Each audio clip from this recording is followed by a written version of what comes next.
Today on Notsam Wrestling, Drew McIntyre is the WWE Champion. We break down the entire finish from SmackDown.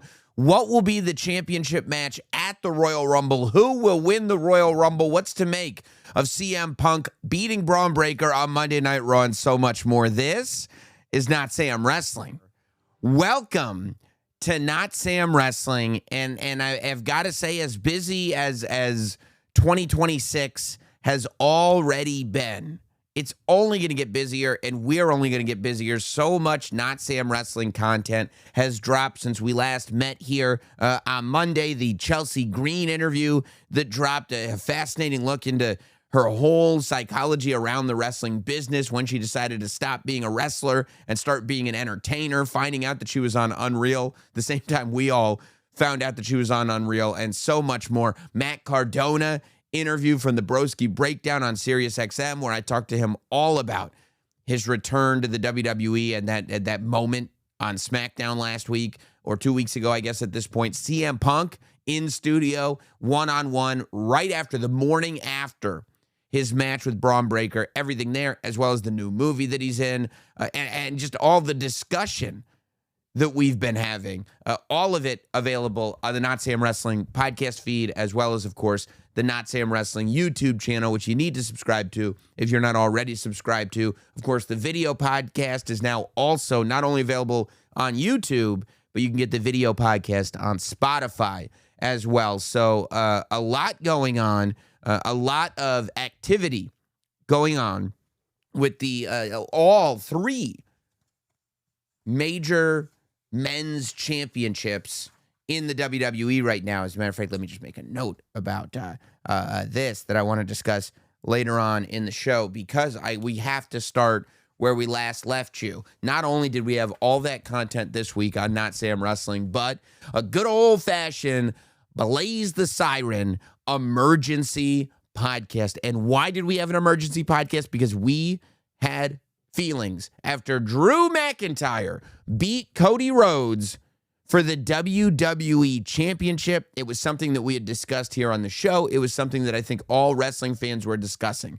And I think that most of us were in agreement that Drew McIntyre, for the sake of Drew McIntyre, needed to win this championship. But there was a strong likelihood, because it's Cody Rhodes after all, that he was not going to win this championship. However, he did win this championship in the 3 stages of hell. Drew McIntyre is the WWE champion, and I mean, has been an absolute savage on social media all weekend, from making tweet remarks about not having to wrestle with a shirt on, which is, I mean, podcast beef that CM Punk has, and maybe one-sided. I don't know if CM Punk shares the beef.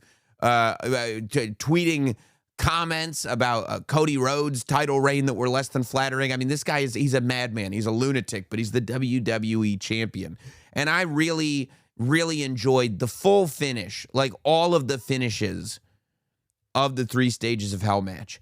When you really look at it, yes, Drew McIntyre got 2 falls over Cody Rhodes. He beat Cody Rhodes in 2 out of the 3 falls. And people want to say a standard match is not a stage of hell, and it kind of is not. However, I know for me, if I was in a standard match with Drew McIntyre or Cody Rhodes, I'd be in hell. So, you know, maybe that's where a standard match becomes a stage of hell. But Drew McIntyre winning that first stage of hell by low blowing Cody while the referee was distracted because Drew took the turnbuckle off, and then getting the pin that way. And then the third stage of hell after the interference by Jacob Fatu. I mean, 2 different ways of winning that Drew McIntyre, and this is why, you know, people will say, well, how can you boo Drew McIntyre? He's telling the truth. He is telling the truth, but he's only telling the truth from his perspective. And he's doing so in a way that could be described as hypocritical. Because if those 2 things had happened to Drew McIntyre would be on SmackDown talking about how, you know, the injustice that had happened to him and how this wasn't fair. But because he gained from it, he won't mention that it wasn't fair at all. He's not going to mention that Cody got screwed over. And that right there is what makes him a heel. That is how you can be honest, how you can tell the truth but still be a heel, because you are only telling the truth from the perspective of pure and utter self-interest, pure and utter self-interest. They sound the same. But that's what makes him a villain. And I love that it was on display in this match. So the other thing that I loved is, as you look at it, Cody came in angry. But for the second time within 365 days, Cody Rhodes lost the title by doing the right thing. When you rewatch the end of that match, Drew McIntyre is ready to crawl out the door of that cage. And here comes Mass Jacob Fatu, which for the life of me, between Becky Lynch, between R-Truth, between Austin Theory, between now Jacob Fatu, the fact that black mask, black zip hoodie combo has come up so many different times, and the WWE is not selling a masked man costume on WWE Shop, to me, it is a total miss. This is now a regular thing. The masked man, it happens 4 to 6 times a year. You got to get a masked man outfit on WWE Shop right now. Fans need to be able to turn up to WWE events dressed as the masked man. You know how confusing it's going to be? Right when Sting used to come down from the rafters on Nitro, and sometimes it'd be a real Sting and sometimes it'd be a fake Sting, but it was impossible to tell because they were also selling those Sting masks. Sometimes Sting would wear a Sting mask, peel off the Sting mask, and it's actually still Sting under the Sting mask. But when you're like worried about a masked man running around and half the fans are dressed as that very masked man, I mean, why not? Sure.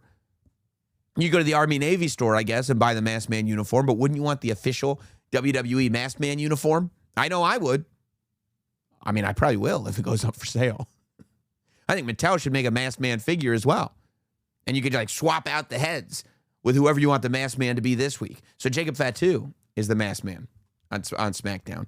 And it was great because, you know, Jacob Fatu was in my mind, but not for this. Like, I had thought that, like, look, realistically, Cody Rhodes may very well win this match. And the idea may be to go to WrestleMania with Cody Rhodes versus Roman Reigns. And if Drew McIntyre loses this match, then I think Jacob Fatu needs to return, and you go to Drew McIntyre and Jacob Fatu. And that's kind of like, okay, look, I know we want something shocking. I know we want to see Drew finally win the big one. And this isn't that, but it's something. And Drew versus Jacob Fatu, even if Drew had lost this match, is still a big enough program that you go, okay, you got out of it again. You wiggled your way out of it. Drew is going to survive, once again, not winning the championship. But this is such a better way for all parties, by the way. The fact that we're talking about what this is going to do to the Cody Rhodes character. The fact that Jacob Fatu came across as a solid main event. I'm ready for him to be in the title picture now. The fact that Drew McIntyre is the WWE champion. Everybody benefits, I think, from this move. So Jacob gets in the ring, stops Drew McIntyre from leaving the cage, and starts beating down Drew McIntyre. At that point, we go, oh, Drew must have been the one that attacked Jacob. And now Jacob's getting his revenge on Drew. Remember, he kicked his teeth out. But then Cody, doing the right thing, tries to get Jacob Fatu away from Drew McIntyre. Right, number one, if I'm going to win this match, I want to win it on my own. But number two, you're watching a fight go down, and instead of, you know, going World Star and just videoing it, you're actually getting involved and saying, hey, let's back it off just a little bit there. And the minute that Cody Rhodes tries to stop Jacob Fatu from beating up Drew McIntyre, and you could say, and I got these questions. Why on earth would Cody try to stop Jacob Fatu from beating up the guy that he's fighting? For the same reason why Cody at WrestleMania didn't hit John Cena with the championship. Because Cody Rhodes rarely loses. But more often than not, when he does, his morality is what has stopped him. His morality is that one weakness that he has that people can take advantage of. And that's exactly what Drew McIntyre did. Because as Cody is trying to stop Jacob from beating Drew, Jacob turns around, and now Jacob is all gas, no brakes with it. You know what I mean? And so he turns around and he starts beating up Cody Rhodes. Because it's like, don't put your hands on me. Everybody can get some. I'm back now. I'm back now, and I'm taking this for me. I'm not being patient anymore. I have no friends here, and that's the way I like it. That's how I took it. And while Jacob is beating up Cody, instead of Drew turning around and being like, man, this is my fight. Now this poor guy's getting beat up by my enemy. I better stop this. No, Drew says, you guys have fun. And he sneaks right out the door, and he wins the WWE Championship. And he runs out the building, and he gets out of Germany, and he goes all the way to Glasgow, Scotland for it at a live event, and is able to bring that world title, the WWE Championship, immediately back to Scotland. And I'm sitting there going, well, of course, this has got to lead to Cody versus Drew versus Jacob triple threat. But then we realized that we already got the ramifications for what the world title match is going to be. And we'll get there for the Royal Rumble anyway. And we'll get there. Now, I think that WWE setting up everybody as a possible contender on SmackDown, specifically like telling that story over the course of the 3 hours, is a brilliant thing, because on a very subliminal level, it conditions us to just live in this reality that we're going to see a good match, but of course Cody's going to win. Because if a number one contender's, tournament is already being put together to find out who's going to get the shot at the Royal Rumble, the assumption is that we're not going to need a rematch after 3 stages of hell. And the reason we're not going to need a rematch is because Cody's going to win. All these people, when they talk about being champion, talked about Cody as the champion. Matt Cardona looked at Cody's title. Everybody. We'll talk about all of them. But the whole thing was set up before the main event to push forward over the rest of the month. Next week on SmackDown, then on Saturday night's main event, then at the Royal Rumble, with the sort of assumption being that Cody is going to be the champion. And then it became an even bigger shock when the other shoe drops and Cody is not the champion. Jacob Fatu is back, and Drew McIntyre is the one that is the champion. It's natural, and something has changed about the championship too. Drew McIntyre winning the championship at this time is great, because it really goes into the fact that this title has entered general population, Gen Pop, if you will.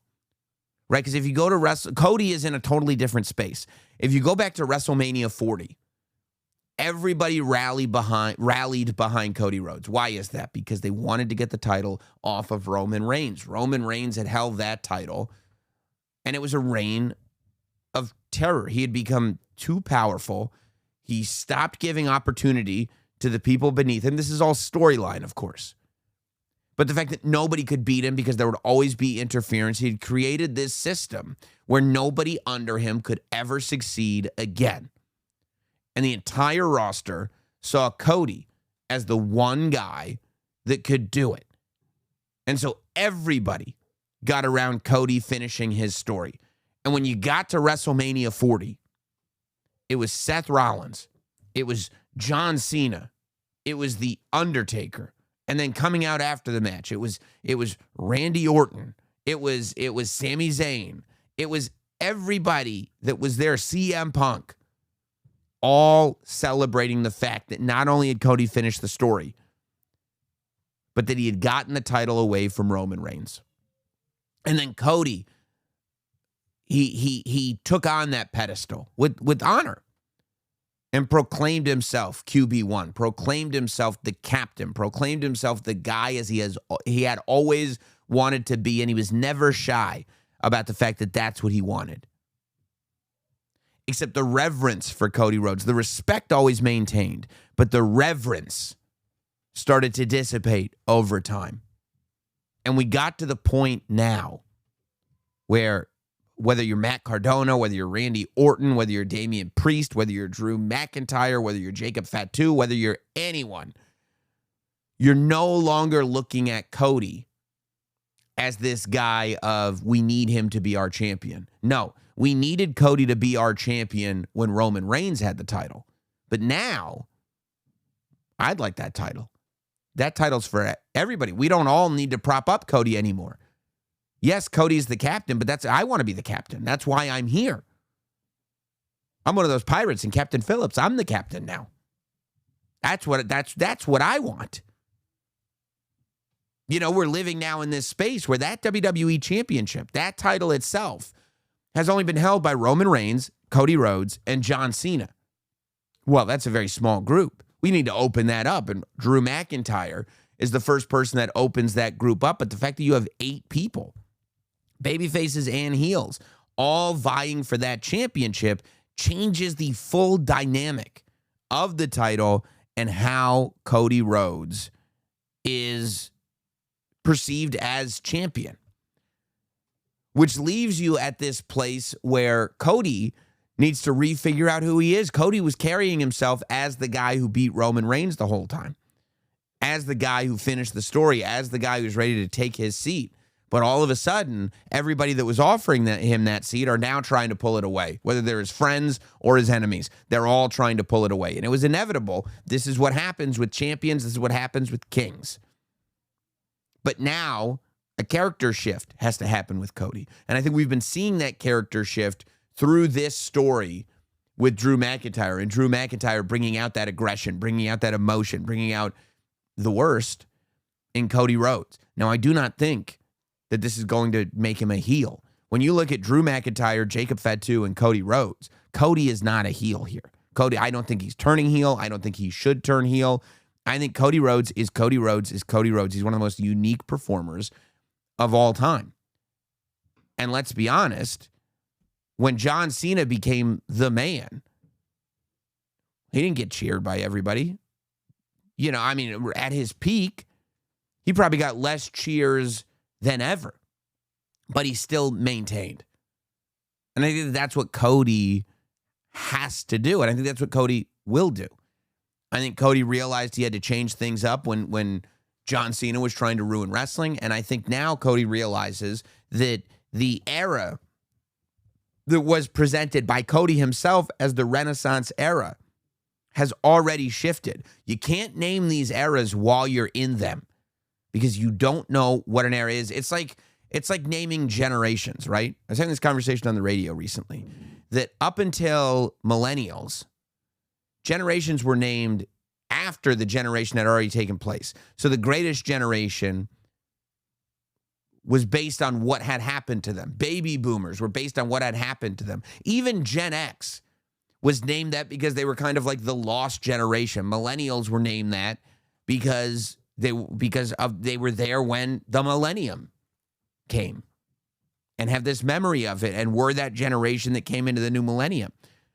But after that, everybody's so obsessed with naming generations, you end up now with just coming off of Gen X, Gen Y, and then Gen Z. Kids being born now are Gen Alpha and Gen Beta. You're just going through the Greek alphabet now. And that's not the way it used to be. And that's why you can't, in wrestling, name eras as they're happening. Because maybe there was a renaissance to start this era, but that's how the era started. Cody is finding out from all the people around him that this era may be different than he thought. And in order to survive in this era, because wrestling has undergone this renaissance, but everybody wants to be the top guy. Cody changed the world. And now that the world's been changed, there's a lot more opportunity for a lot more people. And nobody wants to wait until Cody's done. And that's the world that Cody now has to live in. And that's the shift that Cody is going to have to make to have a personality that can still be the man, the captain, the guy within that space. And I think he's going to be able to do it. But I think we're just going to see a different Cody. And if you listen to the podcast that I did about John Cena, the 4 parts, the reason it was so long is because John Cena changed throughout. John Cena, over the course of many years, every 2 or 3 years, John Cena completely changed. The John Cena that beat JBL was a different John Cena than the one that beat Triple H at WrestleMania, was a different John Cena than the one that beat Shawn Michaels at WrestleMania, was a different John Cena than the one that went on after that. it has to evolve. And I think we're going to see Cody Rhodes evolve because of this. An active roster superstar has beaten him for the championship. Unprecedented. We've never seen it. It'll be 2 years since Cody won that title this WrestleMania. And in that time, the only guy that's beaten him is John Cena during his retirement run to win the 17. And he did that with the help of one of the greatest wrestlers of all time, Travis Scott. So, I think it changes everything for Cody Rhodes. Meanwhile, Drew McIntyre is now able to assert himself as the top heel on the SmackDown brand, winning both falls the way that he won them. The fact that, as I said before, Drew's not going to acknowledge that Cody Rhodes was screwed. Drew's going to celebrate his victory over Cody Rhodes. Drew is coming out of this like he's never come out of one of these stories. Drew versus Punk is one of the best things that either of those guys has done in a very long time. And Punk came out of it. Every time Drew goes into something, he doesn't come out the victor, but it doesn't crush him. Now, he's come out the victor. Now he's come out the champion again, finally. He won the title for 10 seconds at WrestleMania 40. It did nothing. It's the first time since the pandemic era that he's had that belt for more than a day, for more than 20 minutes, for more than 10 minutes. So, this is a different Drew that we're going to see going into SmackDown. And now all of a sudden, SmackDown has this incredible lead story, and under it, a roster that doesn't even look like what the SmackDown roster looked like even 2 weeks ago. So I will say this. If you're one of the people who's been on the internet, and we're all going to watch Unreal, we're all going to, figure out who the writer is with this, and we're all going to blame whatever, writer we read on the internet is in charge of whatever we read that they're in charge of. That's what wrestling fans are going to do. Whether someone's responsible or not, they're going to catch the blame because we don't know any better.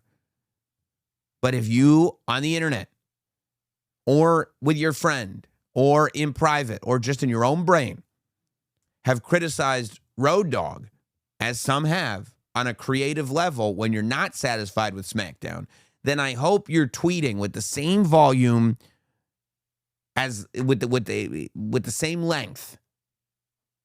This is going into an ad read about how good SmackDown's been, and if Road Dogg is responsible for when it's bad, Road Dogg's got to be responsible for when it's good as well. So shout out to the Road Dogg, Jesse James. I also think that while all this is going on, not only is Cody now changed, like in Wicked, not only is Drew McIntyre established better than he's been established in a long time, and believable more so than he's been in 6 months to a year, but Jacob Fatu is out of the upper mid-card babyface scene and has a real story that organically places him in the main event picture, to the point where, we don't remember that he was not in the main event picture when he left WWE. Now we just see him appear in the main event picture, and it's like he's always been here, like he's always belonged. This, make no mistake about it, in my opinion, is the run that we've been waiting for Jacob Fatu. I mean, I think that Jacob came in owning the position, looking tremendous. That dude has been in the gym because he looked awesome. I think that Jacob is in a position right now to be one of the, if not the top players on SmackDown going into WrestleMania. But I really think, based on how I think everything's going to flow, that Jacob going after that WWE Championship in a very serious way where he might actually get it, I think that's going to be your post-WrestleMania story. I think that's going to be your story coming out of WrestleMania. Because we know Jacob's not going to get that match at the Royal Rumble. So unless and then you have Elimination Chamber, but then you're going right to WrestleMania.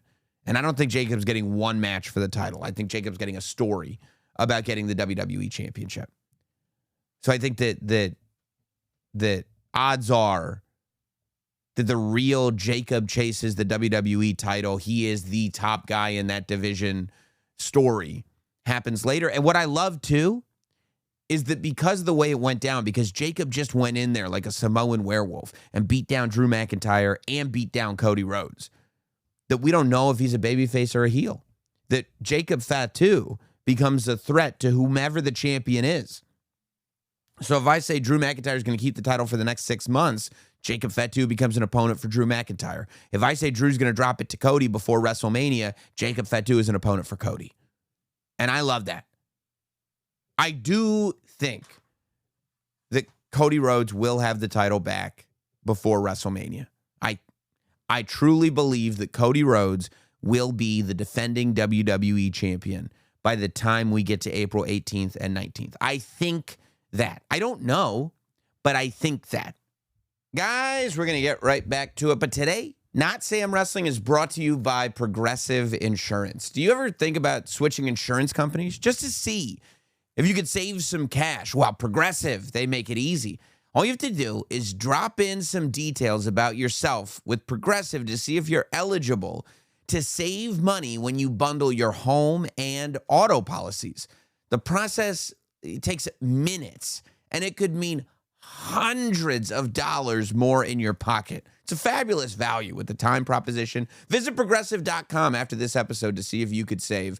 Progressive Casualty Insurance Company and affiliates. Potential savings will vary, not available in all states. But I want to talk about where we're going for the Royal Rumble first. Everybody on SmackDown wanted this title shot, right? So matches get made for SmackDown next week that is going to lead to a number one contenders fatal four-way match at Saturday night's main event. Having 8 wrestlers that are anywhere even remotely near the world title picture, and then 2 additional ones that were in that main event is incredible. You've now theoretically, as you look at these 8 matches, plus Cody Rhodes, plus Jacob Fatu, you've got 10 guys who could be competing for the WWE Championship, which is great. And I'm not saying every single one of these is a, right now, today, credible threat for that title, but the fact that this could be done is great for a 3-hour SmackDown show.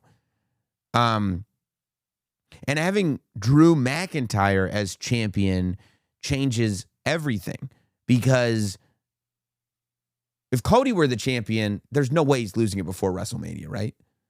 But with Drew as the champion, is he going to carry it into WrestleMania? Is he going to lose it before WrestleMania? Is he only going to have it until the Royal Rumble? There are so many different possibilities for Drew that now everything is on the table to discuss. I think it's important to note that the winner of this, 4 matches into a fatal 4-way, the one guy that wins is not going to be in the Royal Rumble match. That we know, because he'll have the WWE Championship match, and it would be very strange for him to also be in the Royal Rumble match. So these are your 4 matches. You've got Randy Orton versus The Miz, which is a lot of fun, and it was set up over the course of the last 2 weeks on SmackDown with Miz catching RKOs both weeks, Trick Williams coming up and interrupting Randy Orton, The Miz, the whole thing. I think especially with Randy Orton eyeing up Cody Rhodes' championship, I think that the streak of The Miz losing singles matches continues. I think Randy Orton beats The Miz. You got Damian Priest versus Solo Sikoa. So one of the things that we learned on SmackDown this week is that Damian Priest, beyond the shadow of a doubt, comes out of the ambulance match with Aleister Black, the absolute winner of the entire rivalry.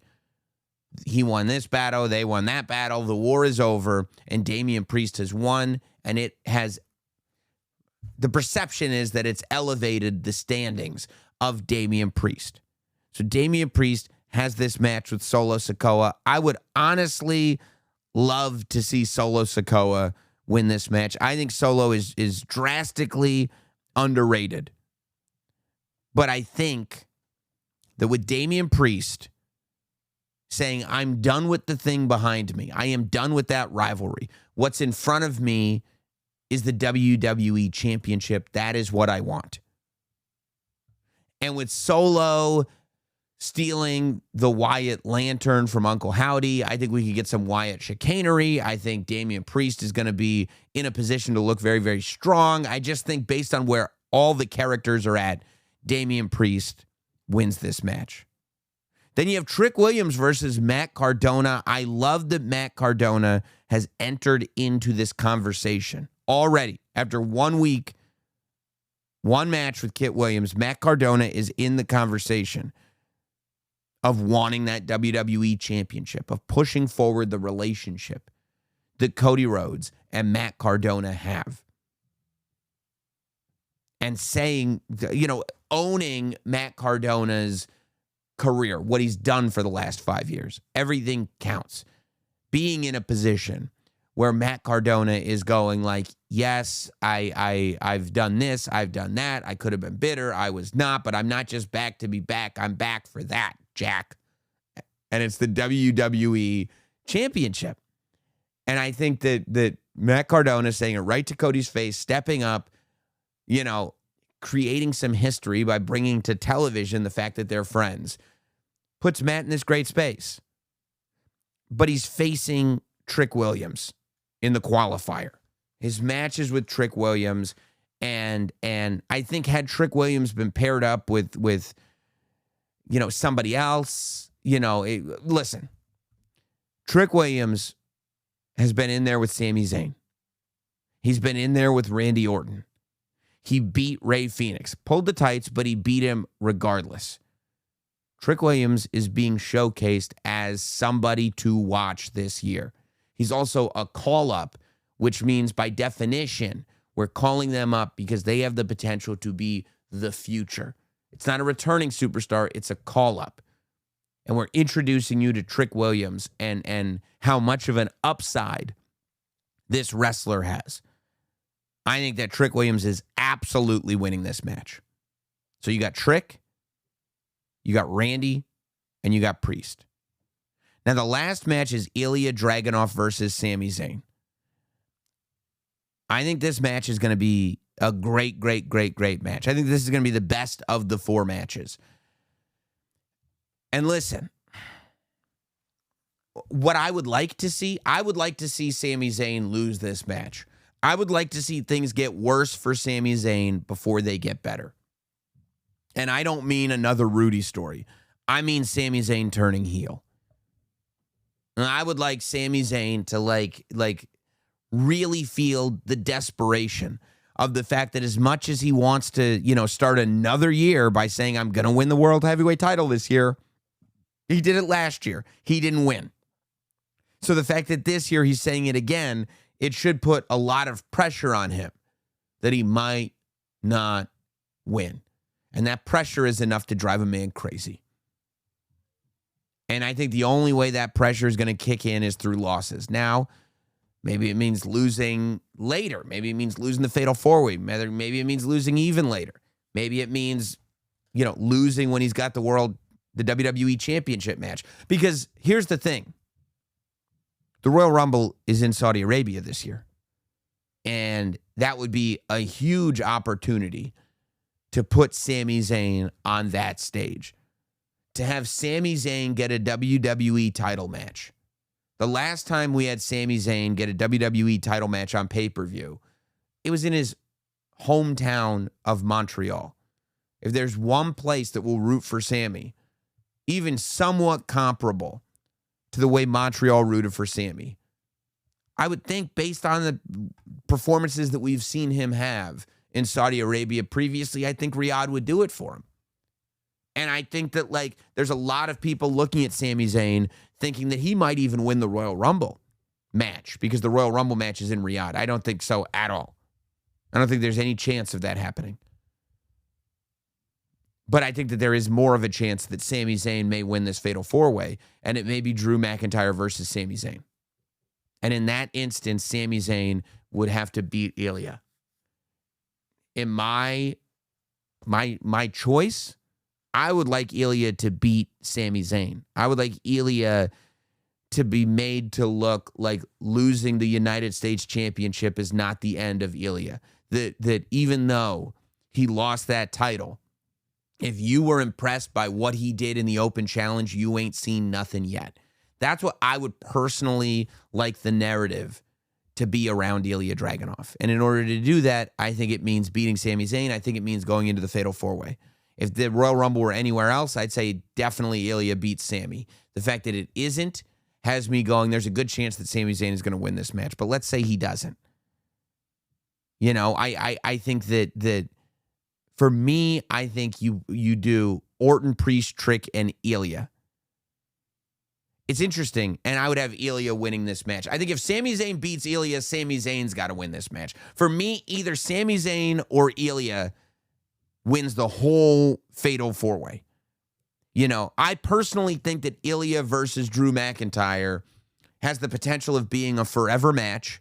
I think, meaning that we'll remember it like one of those like Sheamus versus Gunther was like the Sheamus Gunther Drew McIntyre triple threat match was, like so many of these matches. I mean, it would be hard hitting.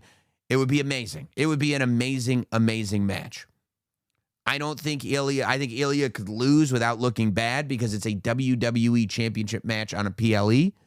And I think that Drew McIntyre could beat him and have a real solid first title defense where it really does cement him as champion.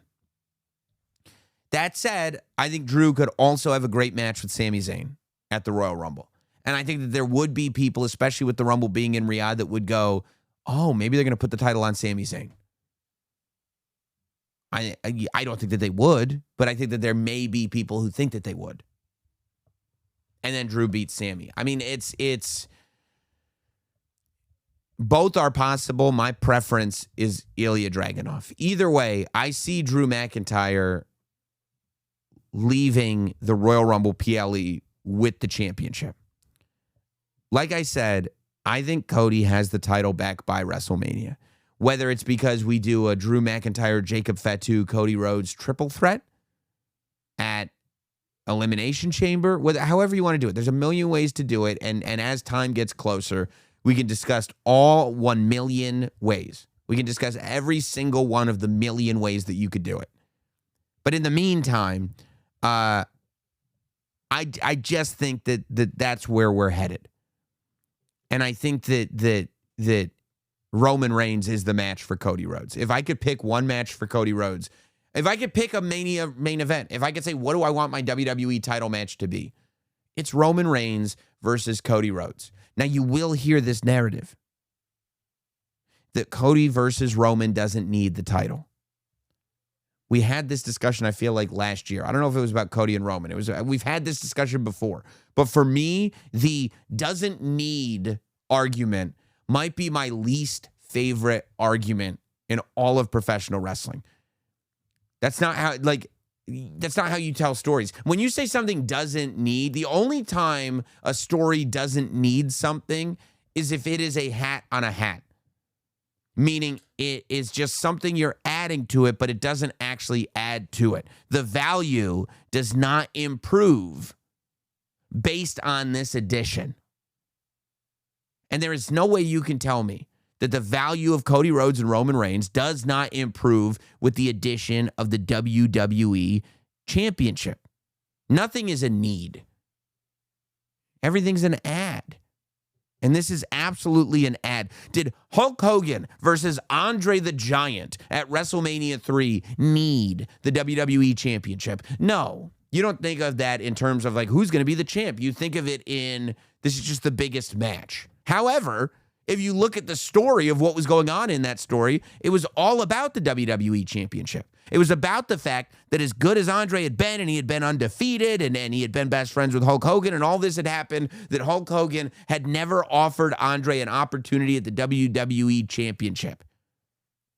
Could you have told the story between Andre and Hogan without the WWE Championship? Of course. Would you have still sold probably just as many tickets? Would it still have been as big a match? Of course. But it was the story. It was the ad. And at the end of the day, the biggest match that you could have in wrestling ended with the guy winning it, holding the belt.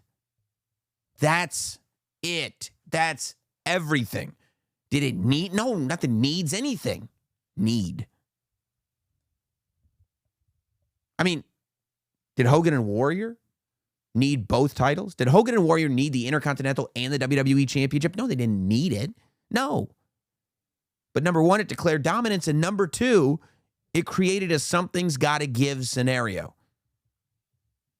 Because either Hogan's going to win like he always does, but that means the Warrior loses that Intercontinental Championship. What happens then? Or Hogan's actually going to lose because they're not going to take the Intercontinental title off the Warrior. This is truly one supreme wrestler in the WWE. If Warrior had beaten Hogan, still would have been passing the torch, still would have been the guy, still would have raised his arms, but he raised 2 belts in the air. It's the biggest match in wrestling at the time. It's everything. You know, you know, when you're talking about Cody Rhodes and Roman Reigns, it's your biggest match in wrestling. They're 1-1, right? This is the rubber match. They've had 2 WrestleMania main events. Roman has won one. Cody has won the other. So yeah, this could just be a rubber match. But what is this rivalry based on? It's not just based on who wins the most matches. Cody versus Roman has always been based on the WWE Championship. Cody Rhodes finishing his story.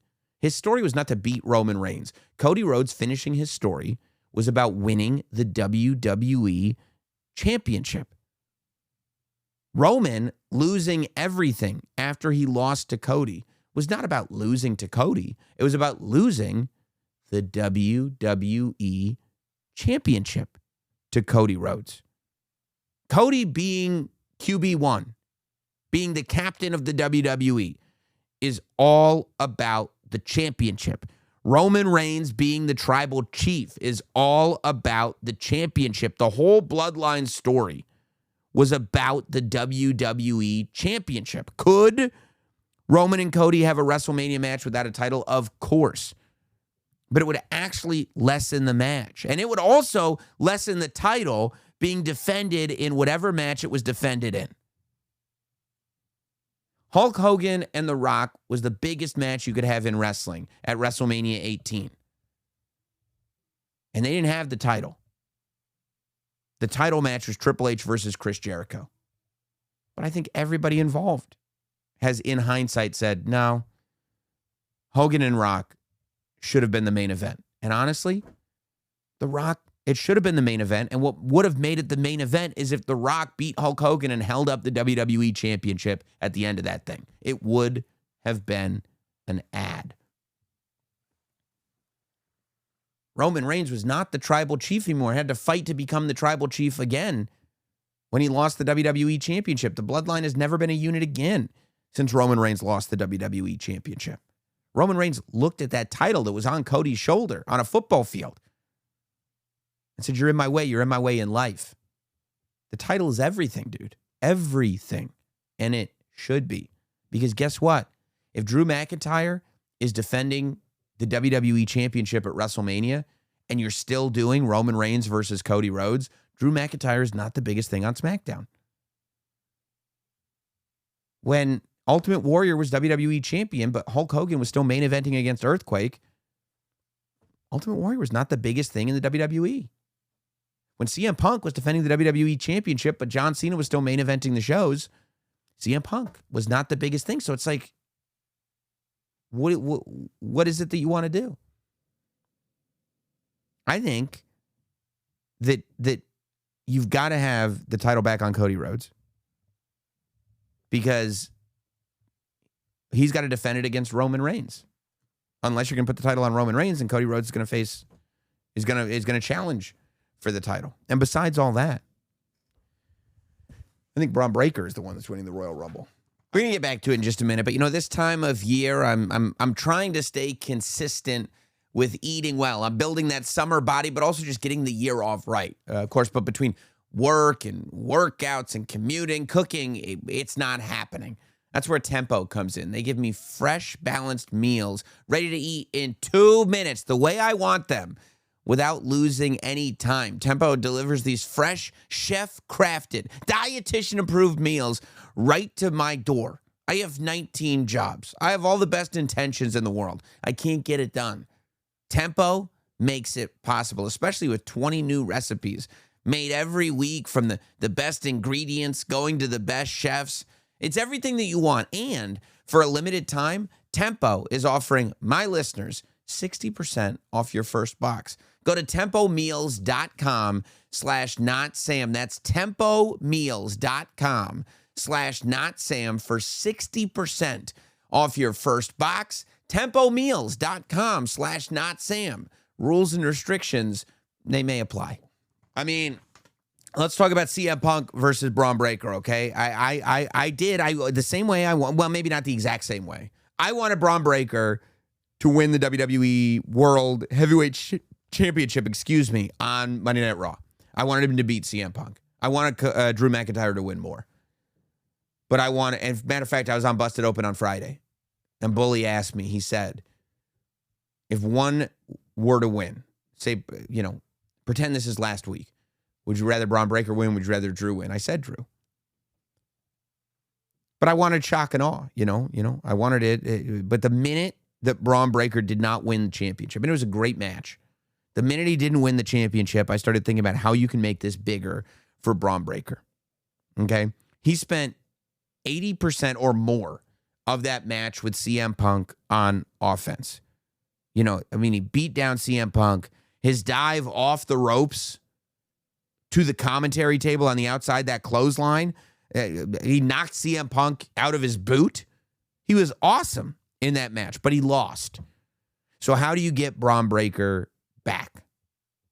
You got an opportunity this year that you could pack that Royal Rumble, man. The Royal Rumble match is going to be nuts this year. Could.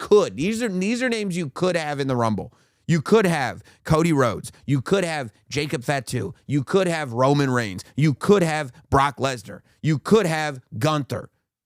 You could have Sami Zayn in the Rumble in Saudi Arabia. You could have Jey Uso, who won last year. There are a million different directions that you could go in this Rumble. But at the end of the day, if Bron Breakker wins the Royal Rumble, then not only does Bron Breakker find his way back to a WWE Championship match, but he gets back in a way that makes people believe that he's better now than he was on the first Monday Night Raw of the year.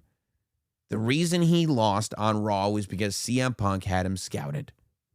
All CM Punk needed to do was have him scouted, because at the end of the day, he went for that spear, and CM Punk got the knee up.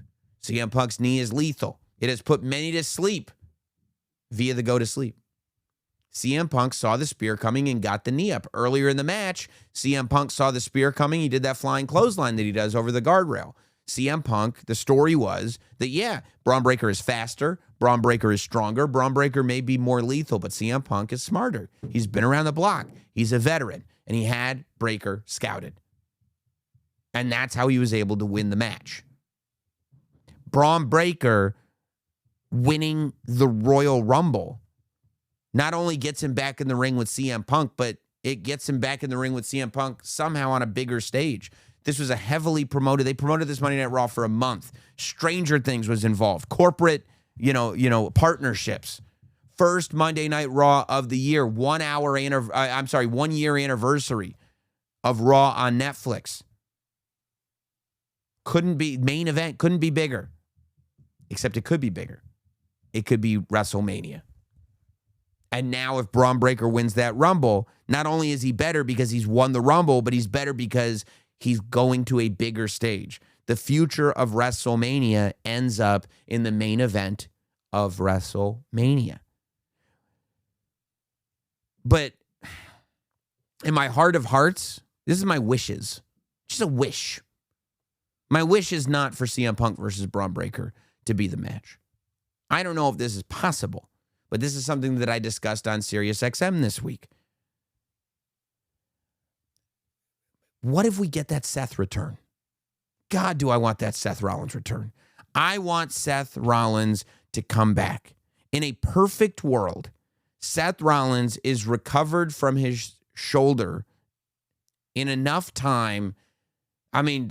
Do some John Cena magic in enough time to get him back for the Elimination Chamber. And we don't see him until Chicago, until the Elimination Chamber itself. Because what if coming off of the Royal Rumble, Bron Breakker doesn't declare? If Bron Breakker does not declare who he's facing at WrestleMania. Coming off of the Royal Rumble, we have Drew McIntyre and we have CM Punk. Crazy that those two are your champions, by the way. And Bron Breakker doesn't state who he's going against. Now, we all go, well, clearly he's going to pick CM Punk. Except he starts showing up on SmackDown. And he starts stalking Drew McIntyre. And he starts messing with Drew McIntyre. And we start to tell this story where maybe it could be interesting to see Bron Breakker versus Drew McIntyre. And we start to cut podcasts where we say, if they know what they're doing, they're going to give us Drew McIntyre versus Bron Breakker. Like build it so it's like we didn't know we wanted this. But maybe this is where things are going. And then Bronson Reed gets announced for the Elimination Chamber match. And the idea is that Paul Heyman has put this together where they're not going to declare because Bronson Reed's going to win that match. And then they're going to discuss what the best strategy is because the vision is coming out of WrestleMania with everything this year. Everything. And maybe there's a maybe if you are going to do Cody versus Jacob versus Drew at the Chamber, maybe whatever Drew, maybe you're going to wait until after the Chamber because Drew McIntyre is going to defend the title. So Paul Heyman goes, we're going to wait. We're going to wait and find out who the WWE champion is. We're going to ensure that Bron Breakker wins the Elimination Chamber match. And then we're going to decide as a group what the vision is for WrestleMania because we're taking everything at WrestleMania. Except then we get to Elimination Chamber, and on the night of Chamber, Bronson Reed is attacked backstage. He's taken out. He's unable to compete. You know, you hit him like you hit Bayley at WrestleMania. Bronson Reed is no longer in the Elimination Chamber match, and nobody knows what to do. Now, again, I'm getting us all excited for something I don't even know if it's possible. But if it is possible, we get to the Chamber match. The 5 men in the Chamber that we know are in that Chamber match have been announced. And when it's time to announce the 6th man, what do you think happens? Burn it down. Seth Rollins comes out. Except this time, Seth Rollins does not have a big, giant, fancy coat on. Seth Rollins comes out in a full John Wick suit. I mean, Keanu head to toe. Jacket, black tie, Reservoir Dogs, John Wick suit. And what that does is it symbolizes that he's coming back for revenge and he's coming for everyone. You killed John Wick's dog, and now everyone is in trouble for it. Seth Rollins, then, and of course, he's not wearing suit pants. He's wearing something that looks kind of like suit pants, but he's going to take off the shirt and the jacket and the tie, and he's just going to have his black gear on now. And Seth Rollins spoils the entire plan and wins the Elimination Chamber match. Now, the next night on Monday Night Raw, Bron Breakker is ready to declare. Paul Heyman is in the ring with him, but they're interrupted by Seth Rollins. And Paul Heyman is sweating, and Bron Breakker is looking ferocious. But the Vision is not the only people that Seth Rollins has issues with. So Seth Rollins declares that he still hasn't forgotten his hatred for CM Punk. And he's declaring for CM Punk. And then Paul Heyman says, I hate to tell you this, but before we came out here to make our announcement, we went to General Manager Adam Pearce, and we've already declared for CM Punk. We thought something like this might happen. Now Seth Rollins and Bron Breakker have both declared for CM Punk due to personal reasons. That way it doesn't take anything away from the WWE Championship. For personal reasons, they've both declared CM Punk. And then Adam Pearce comes out and makes an unprecedented decision. For the first time, both the Royal Rumble winner and the Elimination Chamber winner have declared for the same person. So a triple threat match is made. CM Punk is going to have to face the winner of the Royal Rumble and the winner of the Elimination Chamber at WrestleMania. And the main event for night one is CM Punk versus Seth Rollins versus Bron Breakker. We've got another triple threat where all three men hate each other for different reasons, and another triple threat where Paul Heyman he's insidiously connected to all three men. And that way on night two, you can go to Cody versus Roman Reigns. That wasn't declared by the Royal Rumble, that wasn't declared by the Elimination Chamber, because as Triple H said on the Survivor Series post show, does Roman Reigns at this point even need to win the Chamber or the Royal Rumble matches to get a title match at WrestleMania? He asked that question. He stated that. And my friends, there's a little saying that we have here at Notsam Wrestling. Everything counts. That's how you get, in my world, to Cody, who has won the title back at the Elimination Chamber, versus Roman Reigns, and Bron Breakker versus Seth Rollins versus CM Punk for the World Heavyweight title.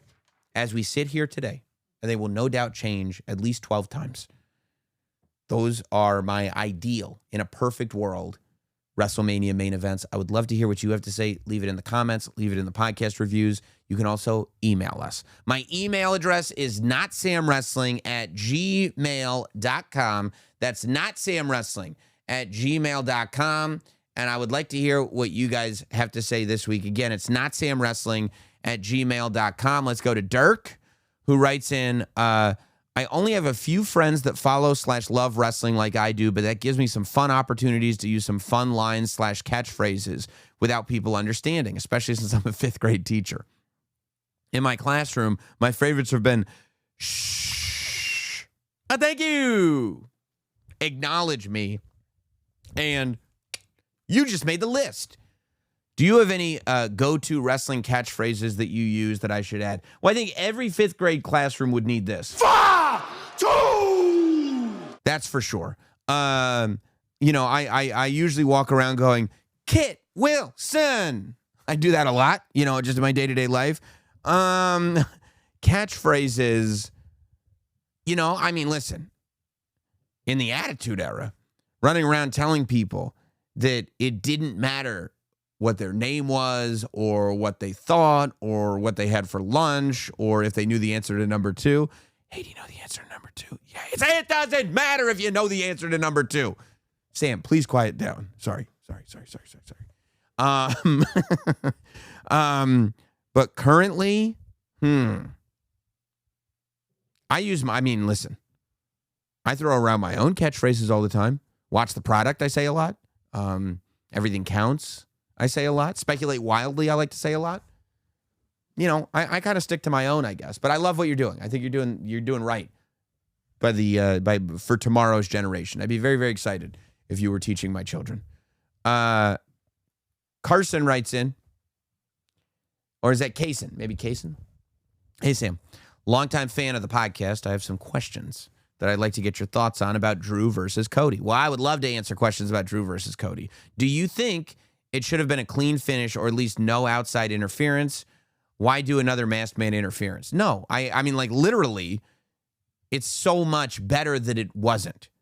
Here's why. Number one, Jacob Fatu is in the main event scene because of what this finish was.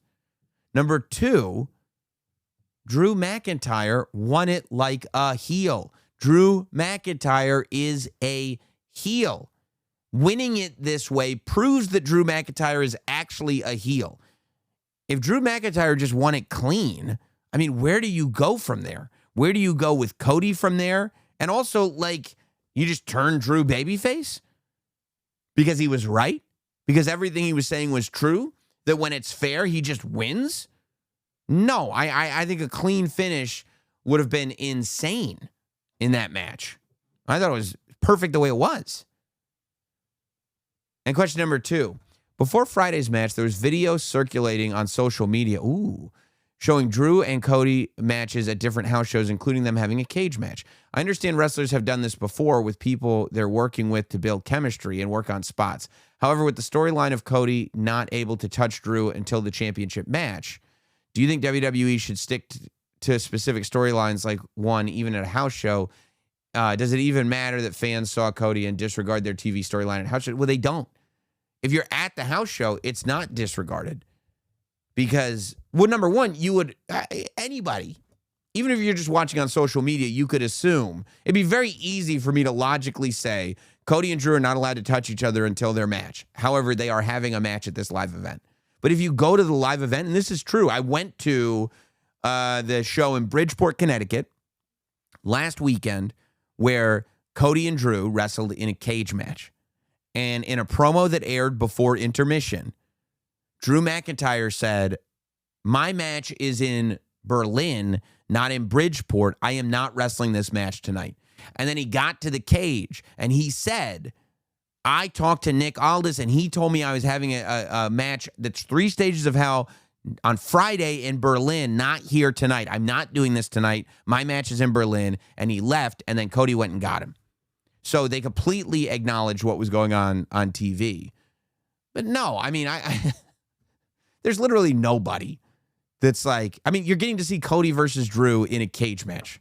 That's like a perfect house show match. The top good guy and the top bad guy in a cage. It's the best. I don't think anybody's sitting there going, well, you said they can't touch each other. Well, yeah, but they're having a match. Like, they can't touch each other until the match. Garrison writes in, Mr. Garrison, hi, my OPTC. Greetings from DC first. Thank you. A lot of fans are booking Sammy to face Drew at the Rumble, but I'm wondering if it would be better storyline-wise if he were to fall in the Fatal 4-Way at Saturday night's main event, assuming he gets there and this kickstart his heel turn. Curious to hear your thoughts. Well, I've given you my thoughts. I don't think he should lose the 4-Way. I think he should lose to Ilya. I understand, though, if he doesn't, because, I mean, you'd still get there, right? Like, if Sammy wins the match and then loses to Drew, if you're looking for that loss that's going to start to build a story with Sami Zayn, a loss to Drew would also do that, especially in Saudi Arabia where they would go crazy for him, like Sammy. You know, that would still tell that story. So, no, I don't think if Sammy's in the 4-Way, he should win the 4-Way. But I don't necessarily. I would love to see Ilya in the 4-Way. And by the way, if Cody is to win the WWE Championship back from Drew McIntyre, I think that the fact that you have Jacob Fatu right there leads you to a singles match between Drew McIntyre and Jacob Fatu at WrestleMania, which is still a huge match. Let's see. Mark in Tarzana writes in, Fatu. Hi, Sam. Hope all is well with you. I'm writing because a couple of weeks ago I asked you for some picks for best of 2025, and you said you were going to give it some thought. I didn't give it any thought. So what are your... Look, I don't... Some people, like, think the world of these, end-of-year wrestling awards. I really think that it is just... It feels very... A lot of times it's clickbaity. Like, for instance, Male Wrestler of the Year. For me, I would say Kit Wilson, but technically that was January 2nd. I'm not doing awards. I don't do the wrestling awards thing. Maybe next year I'll do it. Johnny G from Boston writes in, hello, my podcast tribal chief. Hello. Enjoyed listening to your excitement over the repackage of Kit Wilson. Nice. Last week. I, too, thought the presentation and commitment was great. I hope SmackDown is the show that embraces the less serious side of wrestling. Everybody loves the comic relief side characters. Kramer, Ron Swanson, Dwight. I love all 3 of those characters. Chelsea Green has shown that fans react to the entertainment part of WWE. Who in WWE do you think could be showcased a little more to make the shows fun? Personally, I would like it to be more Otis, more New Day. And when do you see a world where Danhausen shows up in NXT? Honestly, I think Danhausen would be great on SmackDown. Like, I don't know why you would put Danhausen in NXT. If you're bringing Danhausen in to be Danhausen, I don't think there's any reason to put him in NXT. And I don't know if Danhausen is actually going to end up in WWE. but these are the rumors on the internet and everything. No, I would put him right on the main roster, and I would put him on SmackDown. And I think that's one of the benefits of having a 3-hour show, that you can have the entertainment side and the very serious side. In terms of who could do more on the entertainment side, I mean, I don't know. You know, I think Truth is always really, really good. You know, I don't know. But I do think that there is room for that entertainment side for sure. Avik writes in, what's the haps from London? Good question. I asked you this in December, and you asked me to re-email it out in January. Who's your pick for the men's for the following? I'm not doing the... Oh, for the Royal Rumble? Oh, for the Royal Rumble. The Iron Man. Maybe Obafemi. Oh, you got Iron Man, Surprise, Diesel Spot, and winner. Okay. Surprise is Jericho. I could agree with you on Surprise being Jericho. You have Javon Evans for the Iron Man. I think they'll probably end up using Javon Evans more in like a Kofi spot. I would put Carmelo in as the Iron Man. I think that it's the right moment to put him in as the Iron Man. I think it'd be a nice bill for him. I think Carmelo Hayes is the Iron Man. I'm with you on Diesel Spot Obafemi. Yeah, just coming in, getting a ton of eliminations. And then the winner, I have Braun Breaker as my winner. Let's see. Okay, last one. Last email up for the day. Hello, my OPTC QB1. Hello. Quick question. Is wrestling still for kids, or has the product grown up? And if it has, is it at risk aging out with my generation of fans? I've been trying to get my 7, 5, and 3-year-old into it, but there aren't any earthquakes, typhoons, bushwhackers, or demolitions to captivate them like I got captivated. There has always been technicians, but I feel like there's a vast deficit of characters. I just look at the audiences. You don't even have to be at the shows. You just look at the audiences on TV. Wrestling is absolutely for kids. I mean, my kids watch wrestling. They love Cody. They love Jey Uso. You know, I mean, Jey Uso is like, he's like a neon billboard walking to the ring. He's built for kids. Cody Rhodes, he's a superhero come to life. He's built for kids. You know, I think Rhea Ripley is a larger than life character. But I also think that wrestling is different now in terms of like, in order for it to appeal to fans, to not just kids, you can't put cartoon characters out there the way you used to. Like when you're talking about earthquake, typhoon, bushwhackers, demolition, maybe demolition was a feared tag team. Earthquake was a main event heel. As an adult now, are you going to watch somebody in the main event and be invested in the main event if it's knowing everything that we know now, if it's that character heavy? I don't think so. But that's all to say. Jacob Fatu, kids like Roman Reigns, kids I don't think that there is any sort of fear of there being not as much there for children. You know, I definitely, if your question is pro wrestling just for adults, I can say with full sincerity, absolutely not. Pro wrestling is not just for adults. Lucky for us, it's for everybody. Appreciate you guys. Don't forget to subscribe across all platforms, whether it's Spotify, whether it's Apple. We're on the SiriusXM app. You can subscribe on YouTube, watch all the videos that we're putting out all the time, all the clips that we're putting out, Instagram, Notsam Wrestling. We are everywhere. The amount of content that I am planning on having out for you this year is going to be insane. We're getting everything together already, starting to make Wrestlemania plans. It's going to be a really, really fun year. And luckily, it feels like we got some stories that are going to be equally as fun, if not more so, on WWE TV. We will talk again soon. Thank you, everybody.